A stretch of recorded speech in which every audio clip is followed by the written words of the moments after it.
Police department, open the door. We have a warrant. Please wait. I'm 83 years old. What is this about? Ma'am, open the door now. We're coming in. Please, just tell me what's happening. Please!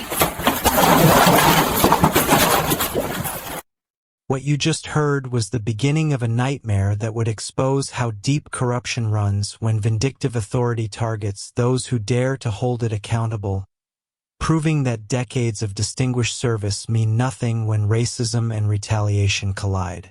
This is the story of Martha Hood, an 83-year-old retired appellate court judge who became the victim of a calculated police assault disguised as a routine warrant execution.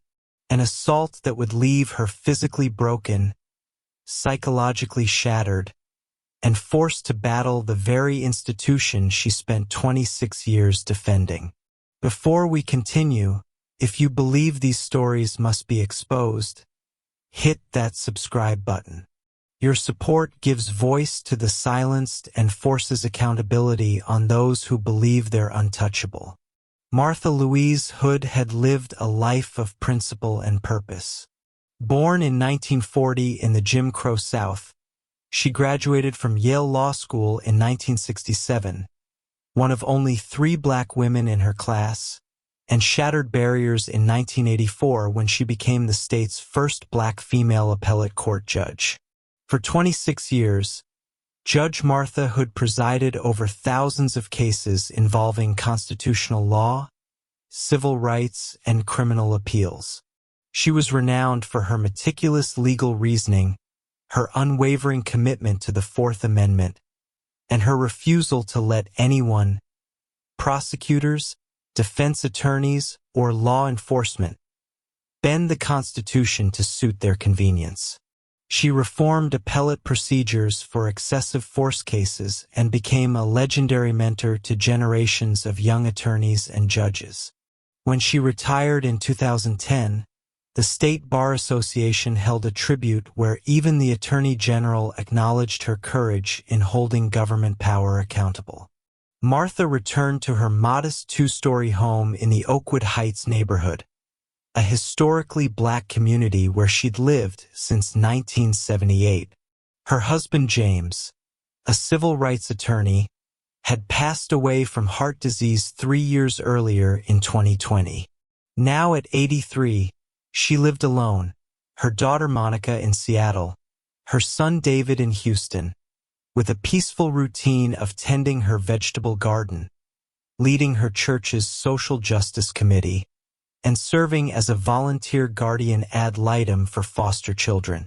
She walked with a cane due to severe arthritis in both knees, took medications for high blood pressure and diabetes, but remained intellectually sharp, fiercely independent, and proud of her legacy.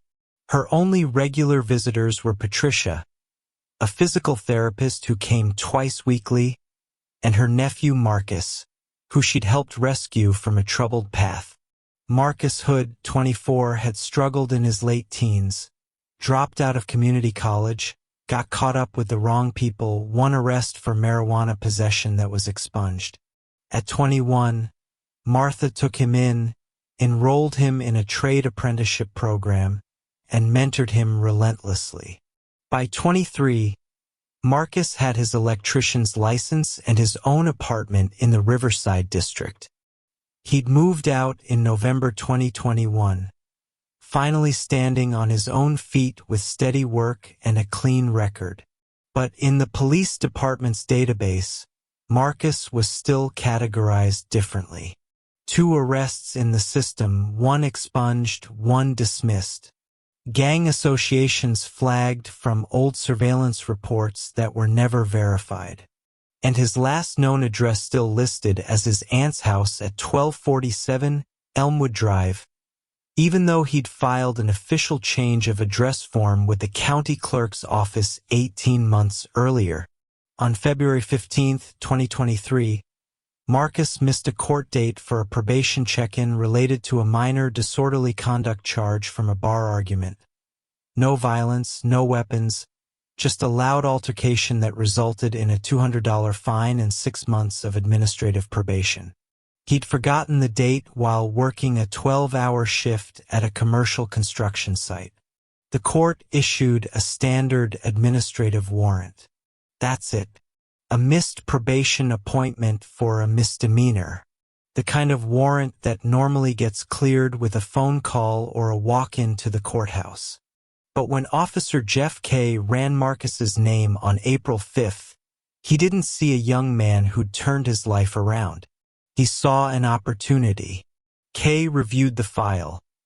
The old address, the expunged juvenile arrest, the gang association flag that had never been removed, and an intelligence memo classifying Marcus as medium risk.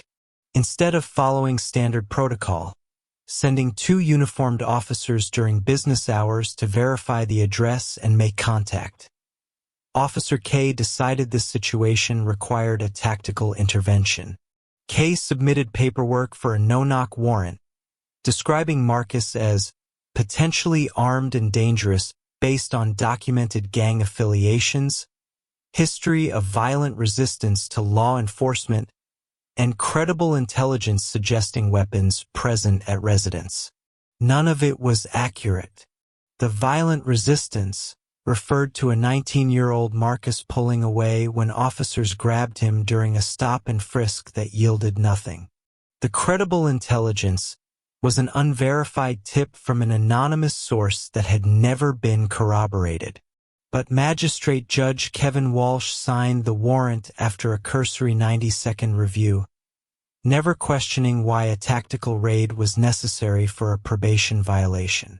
The raid was scheduled for April 7, 2023, at 5:45 a.m.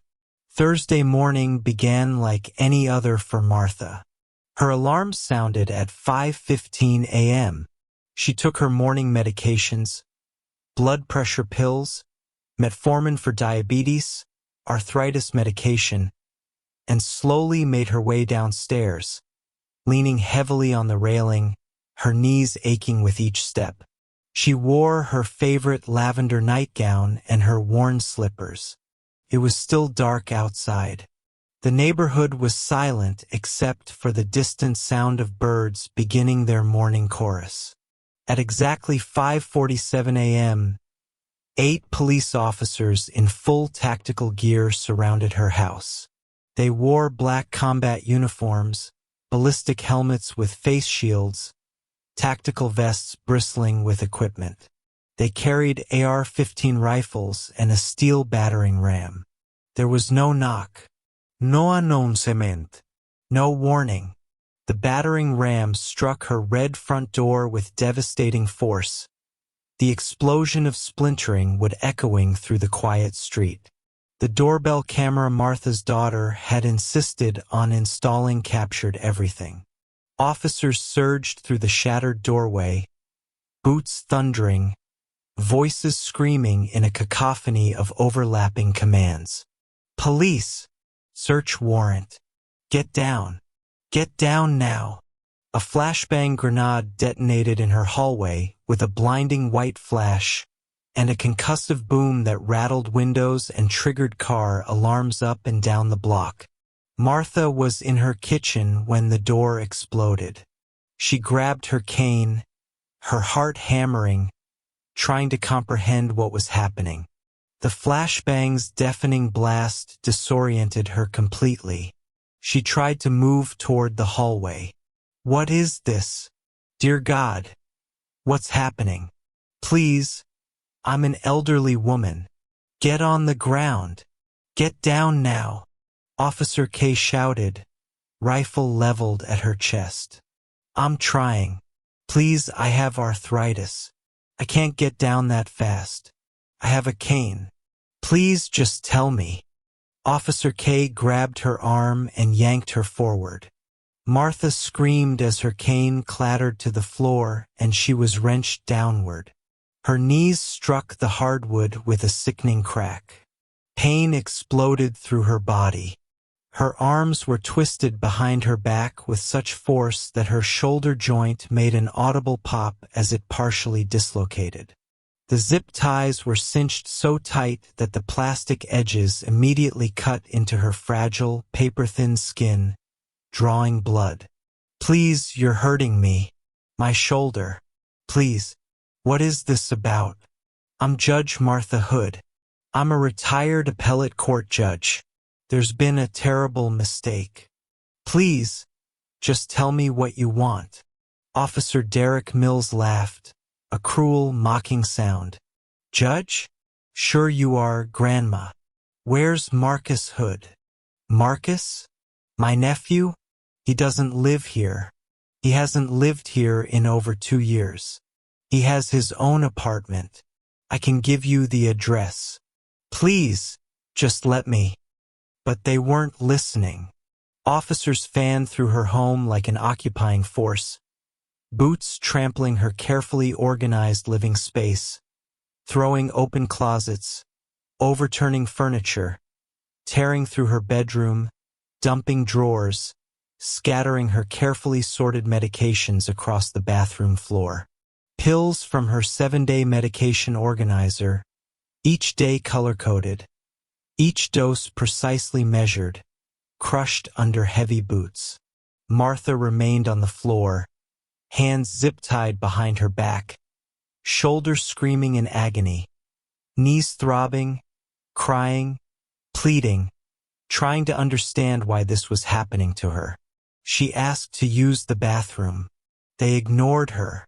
She was in her nightgown, exposed, humiliated, terrified. Her dignity stripped away as brutally as her door had been torn from its hinges. Across the street, neighbor Mr. Chan heard the commotion and began recording on his phone, capturing Martha's desperate cries for help, her pleading for them to stop, for someone to explain. After 36 minutes of ransacking her home, the officers made a discovery that stopped them cold. There was no Marcus, no weapons, no drugs, no contraband, nothing. Just an elderly woman's home filled with family photographs, framed legal citations from her most important rulings, a wall of law books, and her diploma from Yale Law School hanging in the study. Officer K pulled out his phone and finally checked the updated database. Marcus Hood. Current address, 4521 Riverside Parkway, Apartment 12C. Filed with county records on November 8, 2021. It had been in the system for over 2 years. They just hadn't bothered to look. "Cut her loose," Kay said quietly, his voice suddenly different, careful. When the zip ties were finally cut, Martha's wrists were raw, bleeding, swollen. She couldn't stand, her knees wouldn't support her weight, and her shoulder hung at an unnatural angle. Officer Mills helped her to the couch, his touch suddenly gentle, almost apologetic. "Ma'am, we apologize for the inconvenience," Officer K said, his eyes not quite meeting hers. "Inconvenience?" Martha's voice shook, barely above a whisper. "You broke into my home. You threw an 83-year-old woman to the floor. You dislocated my shoulder. You wouldn't let me use the bathroom. You humiliated me in my own home. And you call it an inconvenience? We were executing a valid warrant for your nephew, ma'am. We didn't know." "Didn't know? Did you check? Did you verify his address? Did you do any actual police work before you militarized my home?" Officer K didn't answer. "Get out of my house. Now." As the officers filed out, Officer K paused at the shattered doorway and looked back at her sitting there, broken and bleeding. For just a moment, something flickered in his expression. Recognition, perhaps, or calculation. Then it was gone, and he walked out without another word, leaving her sitting on her couch in her nightgown, surrounded by the wreckage of her home and her shattered sense of safety, traumatized and utterly alone. Mr. Chun found Martha still sitting there 20 minutes later, staring at nothing, her face blank with shock. He immediately called 911 and Martha's daughter Monica in Seattle. "Your mother needs you." The police raided her house. "She's badly hurt." Paramedics arrived to find Martha in severe medical distress. Her blood pressure had spiked to a dangerous 195/115. Her wrists were cut and bleeding through the makeshift bandage Mr. Chun had applied. Her shoulder was visibly displaced. Both knees were grotesquely swollen. But the worst damage wasn't visible to the eye. She was experiencing a full-blown panic attack, breathing rapid and shallow, hands trembling uncontrollably, unable to focus, unable to process what had happened to her. At Regional Medical Center, emergency room physicians treated her physical injuries, but Dr. Amelia Torres's notes told the deeper story. 83-year-old female presenting with acute psychological trauma following police raid. Clear signs of PTSD onset, hypervigilance, severe anxiety, panic symptoms, emotional dissociation, multiple contusions consistent with forceful restraint, partial shoulder dislocation, deep lacerations to both wrists from excessive restraint. Patient repeatedly asking, "Why did they do this to me?" Recommand immédiate psychiatrique consultation. Monica arrived on the red-eye flight that night and found her mother sedated, bandaged, a shell of the formidable woman she'd always known. When Martha saw her daughter, the dam finally broke. "They broke my door, Monica. They threw me down like I was nothing. Like everything I did, everything I stood for, meant nothing. And they wouldn't listen. They wouldn't listen." When Marcus learned what had happened, he immediately drove to the courthouse and turned himself in, clearing the administrative warrant within an hour. His voice shook with fury and guilt. "It was a probation check-in, a missed appointment, and they nearly killed my aunt. The woman who saved my life." Monica contacted the ACLU and the National Bar Association's Civil Rights Defense Fund. Within 72 hours, civil rights attorney Sarah Chun had taken the case. When she watched the doorbell camera footage in Monica's living room, she sat in complete silence for several minutes after it ended, her jaw clenched. "This is one of the most egregious cases of excessive force I've encountered in 15 years of practice. They did this to a retired appellate court judge, a woman who dedicated her life to protecting the Constitution. We're going to make them answer for every single second of what they put her through." Over the next 8 months, Sarah Chun built a case so overwhelming, so methodically documented, that the city's attorneys would later admit they knew they couldn't win. The evidence was devastating and irrefutable. Martha Hood's name carried weight in legal circles long before that terrible April morning. In 1984, when she took her oath as the state's first black female appellate court judge, the courtroom gallery erupted in applause that the bailiff couldn't silence for 3 full minutes. She was 44 years old, a Yale-trained attorney who'd spent 17 years in the trenches of civil rights litigation, and she brought that fire with her to the bench. Over 26 years, Judge Hood authored over 400 opinions, but it was her Fourth Amendment rulings that built her legend and her enemies. In State v. Morrison, she overturned 37 convictions after finding that police had systematically falsified warrant applications. In Henderson v. Metropolitan Police Department, her scorching majority opinion found a pattern of racial profiling so pervasive it resulted in a federal consent decree. She reversed unlawful searches, sanctioned prosecutors who withheld evidence, and once held a police chief in contempt for lying under oath.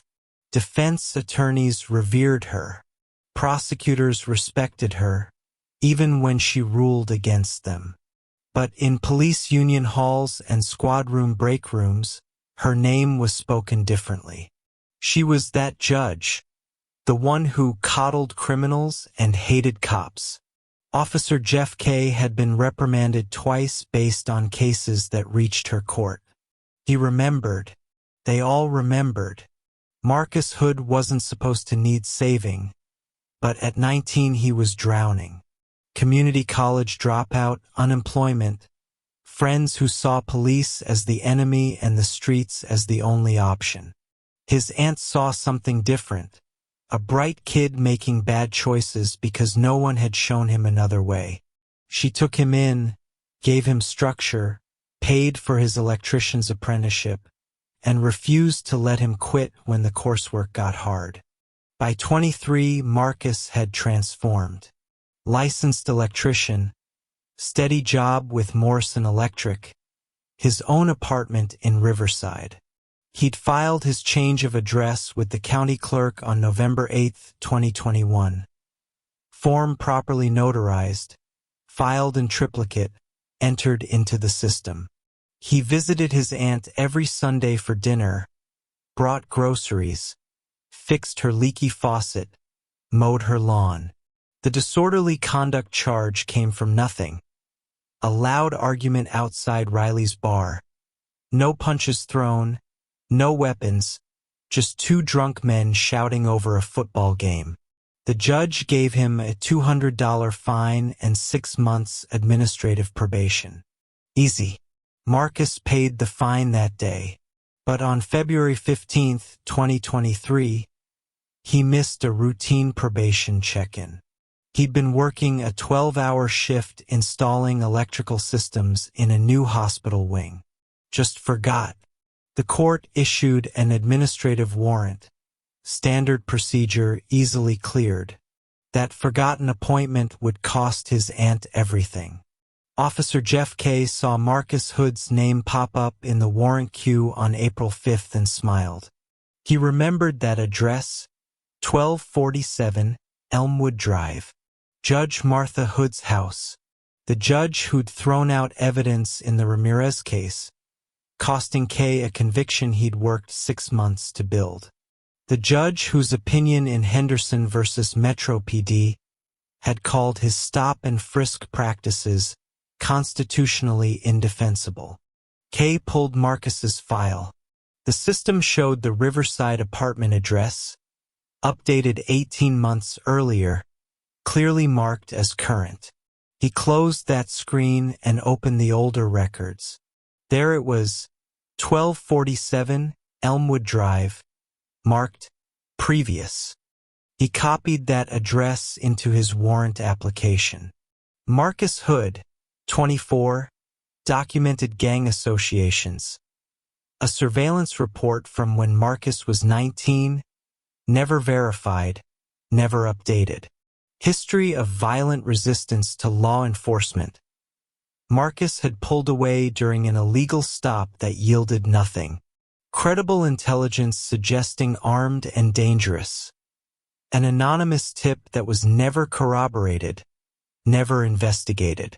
K wrote it all into his application for a no-knock warrant, painting Marcus as a threat that required tactical response. He never called the Riverside address, never sent an officer to verify, never checked with Marcus's probation officer, who could have arranged a peaceful surrender with a phone call. Magistrate Judge Walsh signed it in 90 seconds. The trap was set. The battering ram hit Martha's door at 5:47 a.m. with the force of controlled destruction. Wood exploded inward, the red door torn from its hinges, crashing into her hallway. 8 officers in tactical black poured through like water breaking a dam, boots thundering, voices screaming overlapping commands that blurred into incomprehensible noise. The flashbang detonated in her hallway. Blinding white light. Concussief boom. Martha's lace curtains caught fire, flames climbing toward the ceiling. She was in her kitchen, lavender nightgown, worn slippers, reaching for her blood pressure medication. The explosion froze her. Her cane clattered from her arthritic hands. "Get down. Get on the ground now. Please. I'm an elderly woman. I can't." Officer K grabbed her arm and yanked. Martha screamed as she fell, knees slamming hardwood. Her shoulder joint popped audibly, partially dislocating. Hands wrenched behind her back. Zip ties cinched brutally tight, plastic edges cutting through paper-thin skin, blood immediately welling. A knee drove into her spine. She heard ribs crack. Couldn't breathe. Couldn't scream. "Where's Marcus Hood?" "He doesn't live here," she gasped. "Please, my shoulder." "Where is he?" "I'm Judge Martha Hood, retired appellate court." "There's been a mistake." Officer Mills laughed. "Sure you are, Grandma." They left her there, face down, bleeding, broken, while they ransacked her home. 36 minutes into the raid, Officer K stood in Martha's study staring at the wall. Yale Law School diploma, 1967. Framed photograph of her swearing in ceremony, 1984. A plaque, Judge Martha Louise Hood, State Court of Appeals, 1984 to 2010. His face went pale.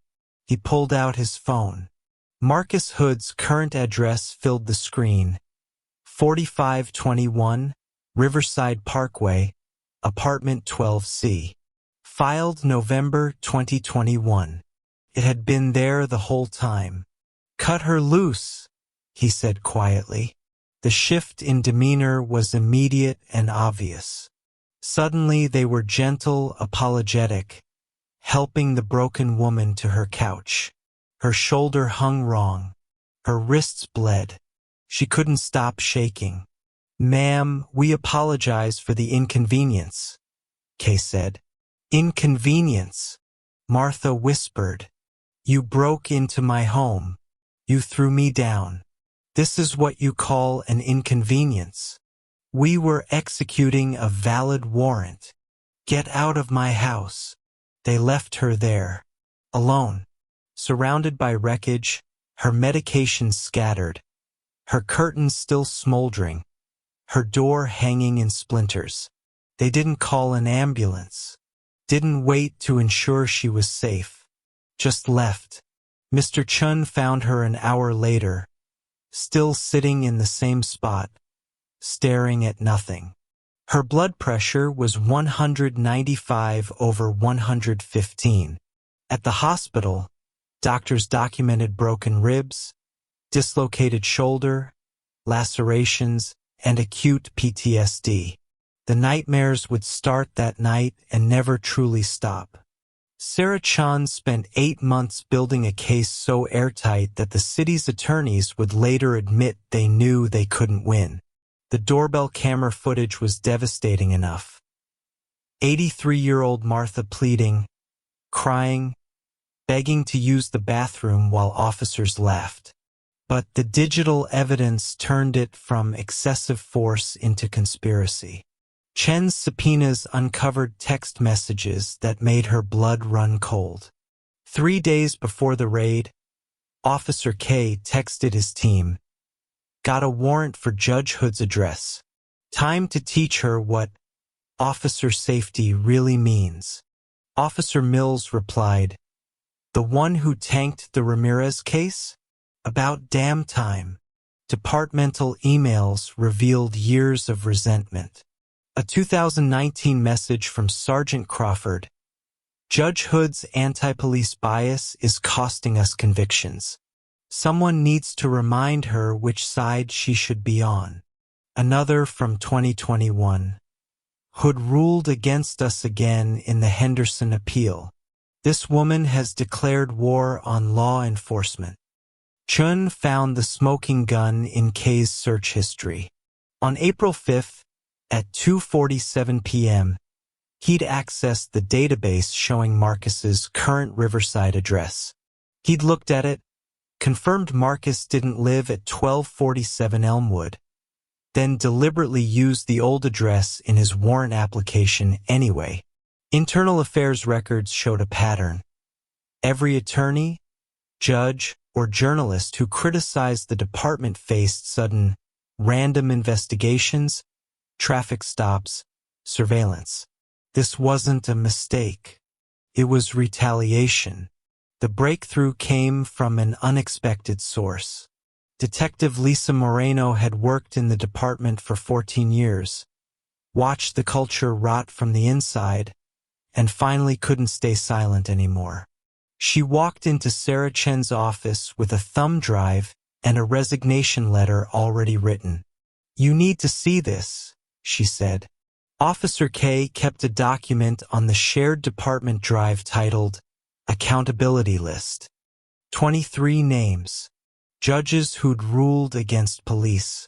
Attorneys who'd won excessive force cases. Journalists who'd written critical articles. Next to each name, case numbers, home addresses, vehicle information. Judge Martha Hood was number 7, highlighted in red, with a note, "Henderson opinion, cost us federal oversight. Payback pending."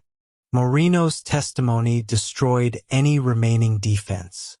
She described a culture where retaliation wasn't just accepted but encouraged. Officers who pushed back against critics were rewarded with better assignments, overtime opportunities, promotions. The message was clear. Challenge us, and we'll make your life hell.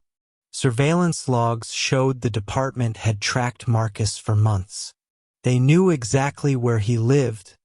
Officers had run his Riverside address 47 times in routine database checks. Kay's partner had literally driven past Marcus's apartment 3 days before the raid. They knew Marcus wasn't at 1247 Elmwood Drive. They raided it anyway, because Martha Hood lived there, because she'd held them accountable, and they wanted revenge. Martha took the witness stand on day 6 of the trial. At 84 now, she walked with a cane and visible difficulty, her shoulder still not fully healed. The courtroom fell silent as she was sworn in. Sarah Chen kept it simple. "Judge Hood, please tell the jury what happened on the morning of April 7th, 2023. Martha's voice started strong but fractured as she described the explosion, the flashbang, the knee in her spine, the zip ties cutting her wrists. She demonstrated how her shoulder wouldn't fully rotate anymore, showed the scars on her wrists. When she described lying on her floor begging to use the bathroom while officers laughed, tears finally came. "I spent 26 years believing in that system," she said. "I sent people to prison. I upheld search warrants. I defended law enforcement when they acted lawfully. And they broke into my home like I was nothing. Like everything I stood for meant nothing." The defense attorney tried painting her as anti-police. Martha's response was surgical. "I ruled based on the Constitution, sir. If that feels anti-police to you, perhaps you should examine what you believe police work should be." Then Chun played the body camera footage the defense had tried to suppress. Officers walking out, Martha visible on the couch, bleeding. Officer Mills's voice clear. "Guess the mighty judge ain't so mighty now." The jury's faces said everything. The jury deliberated for 3 hours and 42 minutes. When the forewoman read the verdict, $11.7 million in damages, with punitive damages against Officer K personally, Martha closed her eyes and exhaled a breath she'd been holding for 18 months. But the reckoning went deeper. federal prosecutors had been watching. 2 months after the verdict, Officer Jeff K. was indicted on civil rights violations under 18 U.S.C. Section 242, deprivation of rights under color of law. The trial was swift, the evidence overwhelming. 8 years in federal prison. No parole. Officers Mills, Crawford, and 3 others were terminated. 2 resigned before they could be fired. The police chief, who defended the raid as appropriate tactics, was forced into early retirement. The city council, facing public outrage and a damning Department of Justice investigation, unanimously passed comprehensive reform legislation officially titled the Martha Hood Accountability Act. Independent civilian review of all high-risk warrants. Mandatory address verification within 24 hours of execution. Body cameras required for all tactical operations with footage automatically uploaded to an independent server. Civilian Oversight Board with subpoena power. Martha attended the signing ceremony but didn't speak. She'd said everything that needed saying from the witness stand. She'd spent 26 years trying to make the system work. In the end, it took the system breaking her to force it to change. Justice, she learned, sometimes requires sacrifice. If you believe police accountability matters, that Black Lives Matter, that constitutional rights mean nothing without consequences for those who violate them, then share this story. Hit that subscribe button and turn on notifications, because stories like Martha's need to be told. The fight she fought isn't over. It continues in communities across this country every single day, in homes like yours, in neighborhoods like Martha's, wherever power meets vulnerability and chooses cruelty over dignity. Martha Hood spent her life serving justice. She shouldn't have had to fight for it herself. But she did, and her fight reminds us that the cost of silence is always higher than the cost of standing up. Her fight wasn't in vain. The least we can do is make sure it continues.